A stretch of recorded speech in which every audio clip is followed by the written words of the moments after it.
Kashan district is causing serious inconvenience and safety hazards for locals.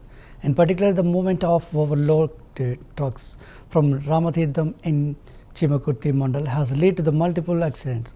As loose stones fall from the vehicles and endanger commuters, the excessive weight and poor control of these lorries have resulted in damaged roads and frequent mishaps. Residents are urging authorities to take immediate action to regulate the granite transport and prevent further risks. ఉంది government నష్టం జరుగుతూ ఉన్నా కూడా government ఏమాత్రం పట్టించుకోవట్లేదు. రెండోది overload వేస్తూ ఉన్నారు. ఆర్టీఓ అధికారులు చూసి చూడనట్టు ఊరుకుంటున్నారు, మైనింగ్ అధికారులు చూడనట్టు ఊరుకుంటున్నారు. ఇదే సందర్భంలో రోజు ఈ లారీలు పోయే దోవలో అన్ని చోట్ల నిరంతరం రాళ్ళు కింద పడటం, లేకపోతే యాక్సిడెంట్ జరగడం, ఇవన్నీ కూడా ప్రమాదంగా కనపడతా ఉన్నాయి.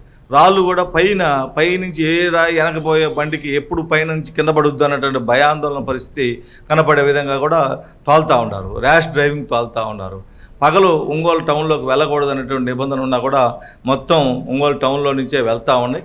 నూతలపాడు, చేంకుర్తి, టంగుటూరు, సింగరాయకాండ, ఉలవపాడు ఈ ప్రాంతాల్లో రోజు యాక్సిడెంట్ జరిగి చాలా సందర్భాల్లో నిలదీసినటువంటి పరిస్థితి ఉన్నా కూడా ప్రభుత్వం వైపు నుంచి ఎలాంటి స్పందన లేదు. ఒకసారి అధికారులను అడిగితే ఆ సందర్భంగా వాళ్ళు డీడీలు కడుతున్నారు, పర్మిట్లు తీసుకుంటున్నారని చెబుతున్నారు. టెక్నికల్గా తీసుకుంటుంది కూడా నిజమే కావచ్చు. ఒకదానికి తీసుకొని దాదాపు దాని పేరుతో 10-15 లారీలు తోలుకునేటువంటి పరిస్థితి కొనసాగుతూ ఉంది. దీని మూలంగా ఏంటంటే ప్రభుత్వానికి తీవ్రమైన నష్టం వస్తూ ఉంది. రెండోది ప్రయాణికులకి ఈ ప్రాంతాల్లో నివసించేటువంటి These are the updates of regional news.